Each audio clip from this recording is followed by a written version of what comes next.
Halo, welcome to the channel. Di sini gue bakalan berbagi informasi seputar beasiswa, edukasi, dan inspirasi.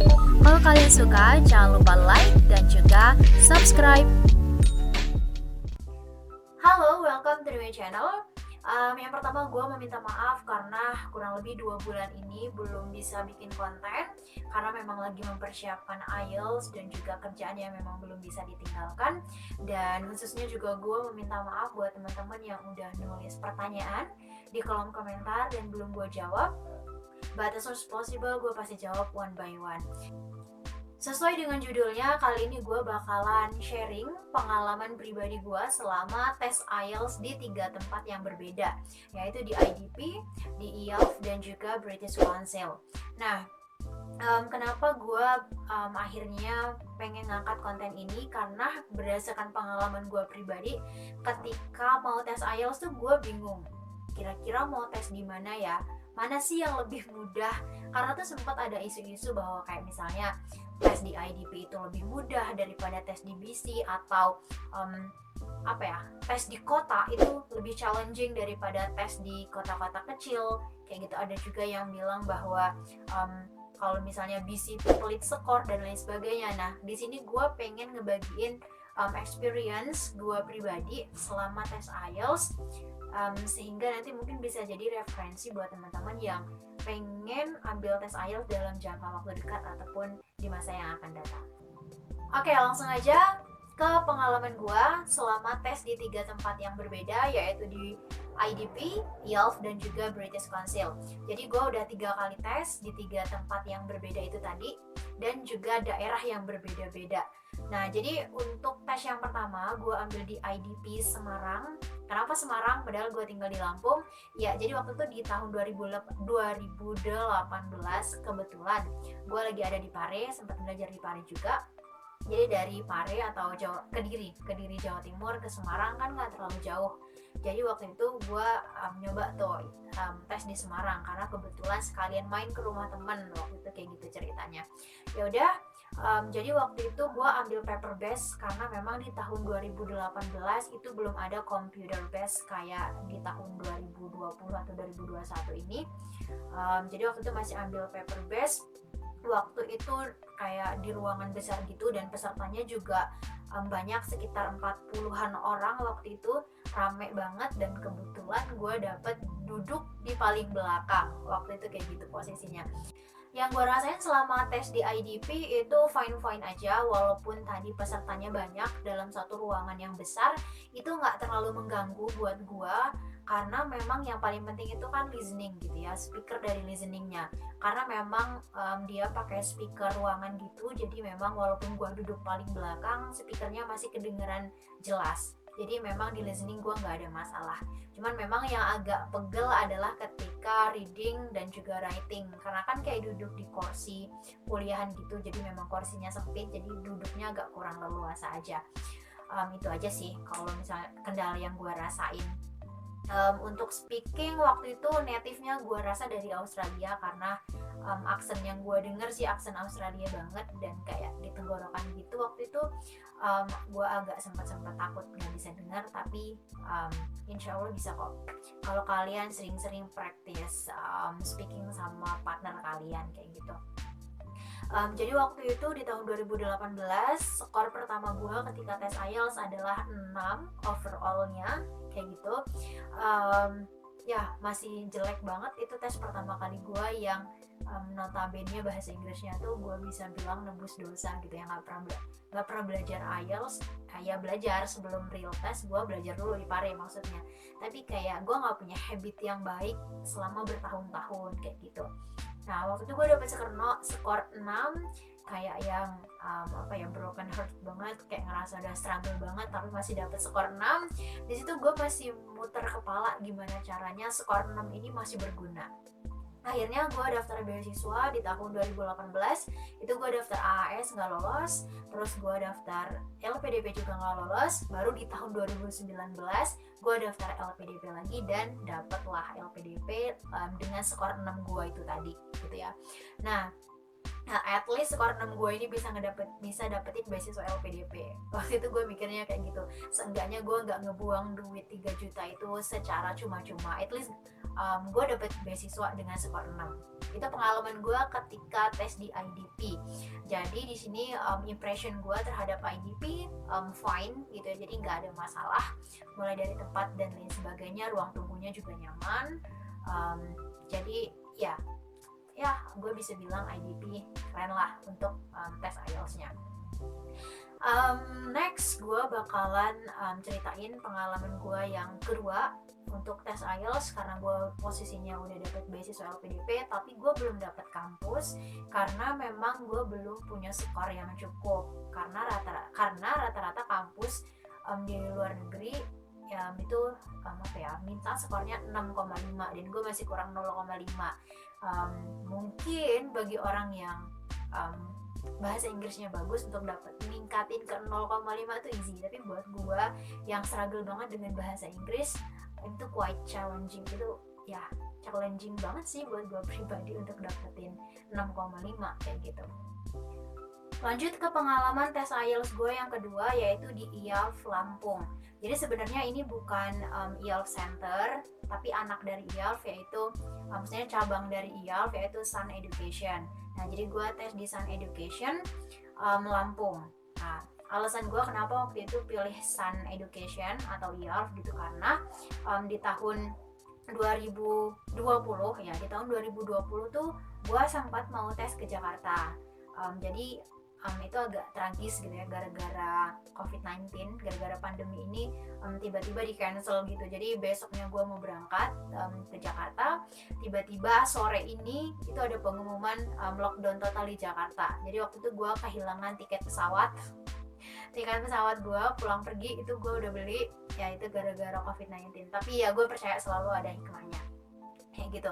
Nah, akhirnya di tahun 2021 ini, di bulan Februari tepatnya, gue memutuskan untuk tes di Lampung aja, karena gue agak ngeri-ngeri sedep gitu ya sama pandemi gitu ya. Ya karena gue ngurangin resiko juga, takut tiba-tiba kayak waktu itu lagi. Dan akhirnya gue memutuskan untuk tes di Sun Education atau cabang dari IALF kayak gitu. Impression gue selama tes di IALF, kalau kayak secara pegawainya sih udah pasti ramah-ramah. Cuma mungkin yang agak kurang menyenangkan buat gue pribadi adalah di tes listeningnya. Jadi sebenarnya pesertanya cuma dikit gitu ya, karena memang kalau di Lampung sendiri itu masih agak orang-orang belum familiar dengan IELTS, dan juga banyak orang yang nggak terlalu interesting dengan IELTS kayak gitu. Jadi waktu itu cuma 9 orang dalam satu ruangan. Dan waktu itu ruangannya tuh cukup besar, bahkan hampir kayak waktu gua tes IELTS yang pertama di IDP. Dan yang gua sayangkan yaitu tadi di listeningnya. Kenapa? Jadi listeningnya tuh bukan pakai speaker ruangan kayak di IDP, tapi kebetulan waktu itu tuh tes listeningnya tuh pakai kayak salon gitu. Nah, jadi dan gue tuh duduk di paling ujung di deket tembok, jadi gue ngerasa suaranya itu kayak mantul dan juga nggak kedengeran clear gitu. Memang ada testingnya gitu kan di awal, apakah kita dengar atau enggak.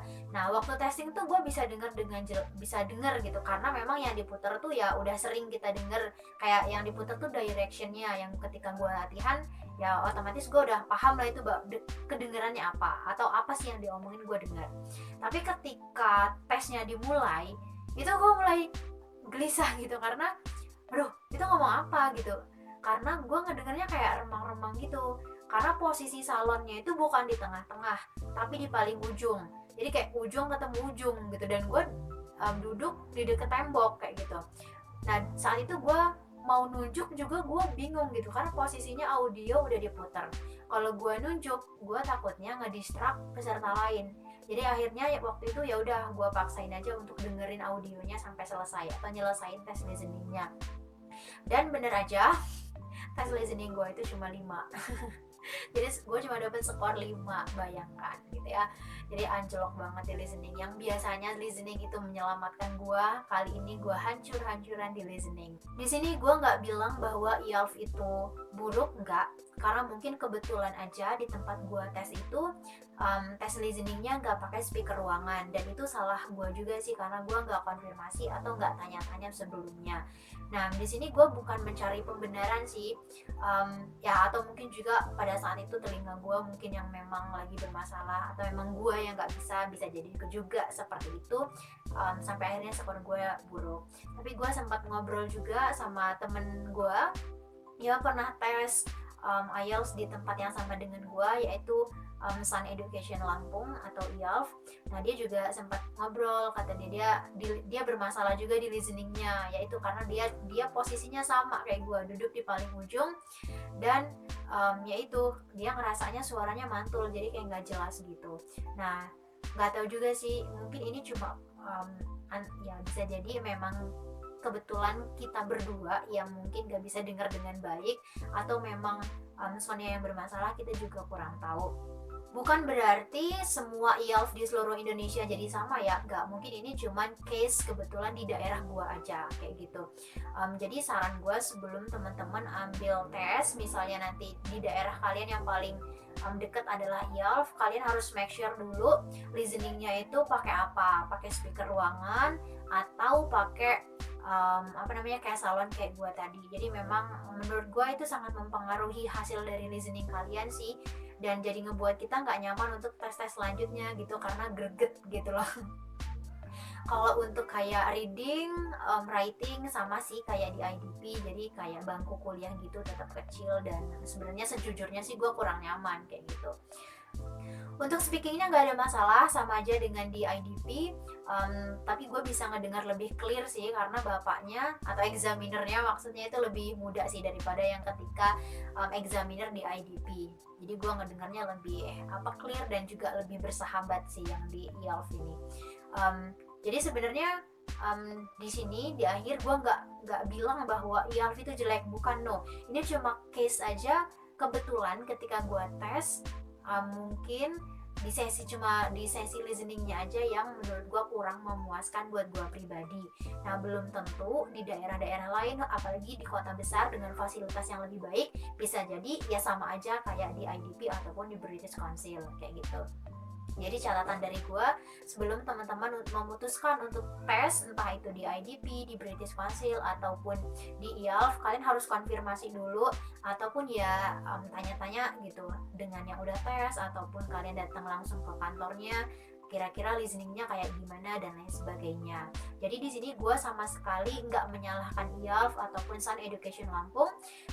Di sini gue lebih kepada menyalahkan diri gue sendiri sih, mungkin gue yang kurang belajar, atau waktu itu telinga gue aja yang mungkin memang bermasalah seperti itu. Di sini gue cuman share experience gue selama tes di 3 tempat kayak gitu. Nah, untuk tes yang terakhir ini baru banget di bulan Juni ini, di tanggal 5 Juni kemarin. Ya, akhirnya waktu itu gue mikir, gue udah pernah tes di IDP, gue udah pernah tes di IELTS. Oke, kali ini gue mencoba tes di British Council. Nah, ya di sini gue cuman pengen bukan ngebandingin, tapi pengen aja ngerasain gitu kan 3 kali. Yaudah deh, gue pengen ngerasain tes di British Council tuh kayak gimana sih, kayak gitu. Akhirnya waktu itu karena gue udah trauma untuk tes di Lampung, akhirnya walaupun pandemi dan walaupun jauh, gue memutuskan untuk tes di Jakarta, British Council Jakarta kayak gitu. Gue daftar hampir 3 mingguan sebelum 3 minggu sebelum tes, maksudnya kayak gitu. Karena berdasarkan pengalaman gue pribadi di British Council itu cepet banget penuh kuotanya, jadi itulah kenapa gue cepet-cepet booking waktu itu. Kayak gitu udah, menurut gue untuk secara registrasi dan lain sebagainya sama aja, IDP, IELTS, dan British Council sama aja, secara online juga kok, bayarnya juga sama aja, 2.900.000. Nah oke, langsung aja ke poin apa yang gue rasain ataupun gimana sih experience gue selama tes di British Council. Jadi ketika di British Council gue bisa bilang ini my most favorite place untuk tes IELTS. Kenapa? Entah kenapa, mungkin karena gue dapet skor yang cukup di sini kali ya. Enggak kayak gitu. Jadi lebih kepada gue ngerasanya secara tempat itu quite comfortable, jadi kayak nyaman banget. Oh ya, di sini gue juga mau nyeritain. Jadi di tes IELTS yang ketiga ini gue ambil yang computer based gitu, karena nah ya itu tadi, gue juga pengen nyoba hal baru sih. Kan udah 2 kali gue ambil yang paper based, jadi gue pengen nyoba yang ketiga ini, nyoba tempat baru sekaligus cara yang baru kayak gitu. Jadi gue ambil di British Council dan juga computer based. Nah kalau gue ditanya pilih mana, computer sama paper, gue bakalan 1000% deh ngerekomendasiin teman-teman untuk ambil computer based. Beneran, kalian gak bakalan nyesel. Jadi kalian gak usah khawatir bahwa bahwa nanti layarnya bakalan mengganggu mengganggu pandangan kalian. No, karena tuh kayak komputernya tuh huge banget, kayak maksudnya big. Jadi kayak kita bisa ngeliat dengan jelas. Terus yang paling terpenting adalah tes listeningnya tuh udah pasti clear banget, karena kalau pakai komputer itu kan kita pakai earphone, jadi kayak jelas banget di telinga kita, jadi nggak ada distraksi sama sekali. Dan yang terpenting mejanya juga lebar terus juga keyboardnya tuh nyaman banget dipakai, empuk, nggak keras gitu kan. Ada yang keyboard yang biasanya keras, dan itu nyaman banget komputernya. Jadi di situ gue memang dari awal tuh udah optimis banget gitu ya, dari masuk ruangannya udah nyaman banget. Nah untuk computer based sendiri memang pesertanya itu cukup sedikit, waktu itu ya cuma sekitar 20-an, nggak nyampe, sekitar 12 atau 15 orang gitu, gue nggak ngitung sih sebenarnya, tapi sedikit menurut gue. Dan itu pun dibagi jadi 2 ruangan gitu, jadi kayak dijarakin satu-satu kayak gitu. Jadi ketika masuk tuh udah nyaman banget, mejanya juga lebar, jadi terus kursinya juga bisa yang goyang-goyang gitu, jadi kayak nyaman sih menurut gue pribadi. Dan itu ngaruh banget sih menurut gue untuk performa kita ketika tes kayak gitu. Terus kayak pensil segala macam juga udah disediain, jadi lu nggak perlu bawa sendiri kayak gitu. Nah untuk tes listening, reading, dan juga writing, karena gue ambil komputer, jadi semuanya memang dikerjain di komputer kayak gitu. Nah mungkin buat teman-teman, loh jadi writingnya di assess sama komputer? Enggak, jadi tetap aja writingnya dinilai sama examinernya secara langsung, cuma memang pengerjaannya itu di komputer kayak gitu. Dan enaknya lagi kalau writing pakai komputer itu tuh udah ada word count gitu ya, jadi udah ada kayak penghitungannya gitu. Jadi kan kalau kayak writing task 1 itu kan butuh 150, nah itu nanti kayak ada keterangannya gitu, kalian tuh tinggal kurang berapa word atau kalian udah ngetik berapa banyak kayak gitu. Terus ya gitu kalau di writing, jadi kayak nggak ada jadi kita tuh bisa nggak mungkin underline karena tuh udah ada keterangannya kita tuh ngetik berapa banyak. Itu di writing kelebihannya pakai komputer. Terus kita nggak perlu ngapus juga kan. Terus tuh juga kalau kita pengen ngubah ide tiba-tiba atau pengen nambahin ide tiba-tiba, kita tinggal pindahin kursor aja. Itu sih kenapa enaknya pakai komputer. Terus di reading juga enak banget, kita tinggal copy paste aja, jadi nggak mungkin ada kesalahan penulisan karena kita tinggal copy dari passage terus kita taruh di jawaban. Jadi ya itu sih, ini jadi ngerambat kemana-mana ceritanya ya. Jadi intinya gue bisa bilang gue puas banget tes di British Council Jakarta karena tempatnya benar-benar nyaman. Tapi bukan berarti tanpa kekurangan ya. Menurut gue salah satu yang bikin gak nyaman di British Council adalah ruang tunggunya. Jadi memang karena British Council itu ada di Jakarta itu ada di Office 8 gitu ya, karena memang dia ada di lantai 9, jadi kayak gabung gitu kan ya sama lembaga-lembaga lain termasuk kayak BNI dan lain sebagainya. Jadi memang nggak ada ruang tunggu khusus, jadi kita harus tunggu di lantai dasar gitu ya, di ground di lantai dasar, dan itu nggak ada tempat duduk, jadi memang harus nunggu. Jadi saran gue kalau kalian mau tes di British Council, datangnya nggak usah kepagian karena capek nunggunya atau kalian bisa duduk tapi di luar kayak gitu. Dan gak ada masalah sih menurut gue selama di British Council. Yaitu kalau mau ditanya mana yang paling nyaman, ya gue bisa bilang yang paling nyaman adalah di British Council. Gue nggak tahu, mungkin karena kebetulan gue tesnya di pusat dari British Council ya, di Jakarta. Mungkin itulah kenapa tempatnya amat sangat nyaman gitu, karena secara fasilitas ya mereka memang ya convenient banget sih, maksudnya kayak nyaman banget kayak gitu. Nah sekarang mungkin gue mau jawab pertanyaan teman-teman yang berpikiran atau pernah dengar bahwa tes di kota besar itu lebih challenging atau soalnya lebih susah atau lebih susah dapat skor besar daripada kalian tes di kota-kota kecil. Gue bakalan bilang no. Karena gue udah ngerasain tes di 3 tempat, di Semarang, di Lampung yang bukan pusat, dan juga Jakarta. Dari yang gue rasain, tingkat kesukaran soalnya itu sama aja. Jadi gue nggak akan bilang bahwa tes di British Council itu lebih mudah soalnya daripada di IDP ataupun di IELTS, walaupun skornya lebih tinggi ketika gue dapet di British Council. Jadi menurut gue yang lebih mempengaruhi adalah kondisi tempat ataupun ya tempat yang kita ambil itu. Jadi menurut gue itu amat sangat mempengaruhi performa gue ketika tes sih. Jadi memang penting banget sih untuk kayak bukan survei lokasi sih, tapi kayak cari tahu dulu kondisi dari tempat dimana kita bakalan tes. Jadi nggak bener bahwa tes di kota kecil itu bisa lebih gampang dapet skornya, no. Dari yang gue rasain sih enggak, karena tingkat kesukaran soalnya sama aja. Ya kita tahu kan bahwa IELTS itu adalah international test gitu, jadi udah ada band descriptionnya. Jadi gue yakin bahwa setiap examiner udah paham pakem-pakemnya, jadi nggak bakalan ada ceritanya tes di IDP itu bakalan lebih mudah daripada tes di British Council, begitupun sebaliknya kayak gitu. Ataupun dapetin skor di IELTS lebih gampang daripada di IDP, nggak ada ceritanya, karena memang semuanya udah jelas di band description gitu teman-teman. Jadi kalian mau tes di IDP, mau tes di IELTS ataupun di British Council itu nggak masalah. Yang terpenting adalah kalian nyaman sama tempat yang bakalan kalian ambil tes. Tapi kalau kalian tanya Kak atau Nui, kalau misalnya mau pilih mau tes mending paper based atau computer based ya, kalau gue pribadi in my point of view dan berdasarkan pengalaman gue pribadi, gue bakalan pilih komputer, karena menurut gue itu banyak menguntungkannya dibandingkan paper gitu sih. Cuma mungkin kekurangannya kalau komputer di listeningnya kita nggak bisa pakai capital letter gitu, kita harus pakai huruf kecil besar, jadi kayak harus sesuai kayak gitu. Nah pokoknya itu sih pengalaman gue selama tes IELTS di 3 tempat, di British Council, di IDP, dan juga di IELTS.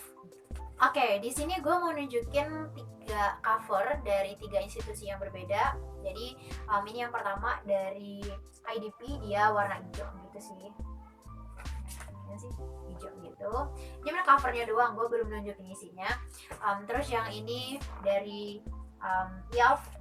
Ya, IELTS itu merah sih, dan ininya covernya merah. Dan yang terakhir ini kemarin gue baru dapet dari British Council, putih, ya biru putih gitu sih, biru putih. Nah sekarang gue mau nunjukin hasilnya gitu ya.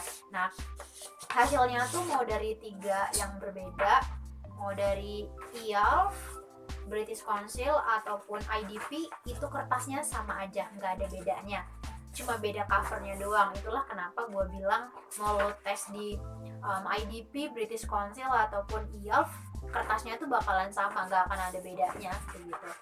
Gimana nih gue nunjukinnya? Nah nih sama aja kan. Jadi karena ya memang ini tuh udah standar internasional, kertasnya kayak gini, nggak ada yang lainnya. Jadi walaupun lo tes di British ya kertasnya bakalan kayak gini, atau di IDP kertasnya bakalan kayak gini gitu sih teman-teman. Nah itu tadi pengalaman gue pribadi selama tes IELTS di British Council, IDP ataupun juga IELTS. Di sini gue sekali lagi pengen bilang ini cuma pengalaman gue pribadi dan belum tentu terjadi di teman-teman. Alhamdulillah perjuangan gue untuk dapetin skor IELTS yang dibutuhkan udah berakhir. Ya even cuma dapet 6,5 gue menghargai dan juga mengapresiasi perjuangan gue pribadi dan juga semua tentor-tentor dan juga orang-orang yang udah nge-support dan juga ngajarin gue tentang IELTS. Gue berterima kasih banget buat semuanya. Yang pertama, gue mau bilang terima kasih buat Mr. Alex Course. Jadi pertama kali gue belajar IELTS dan ngerasain belajar yang benar-benar belajar itu di Mr. Alex Course, yaitu belajar IELTS di Pare. Gue juga bakalan ngerekomendasiin tempat ini. Kalau kalian pergi ke Pare, kalian boleh cobain tempat ini.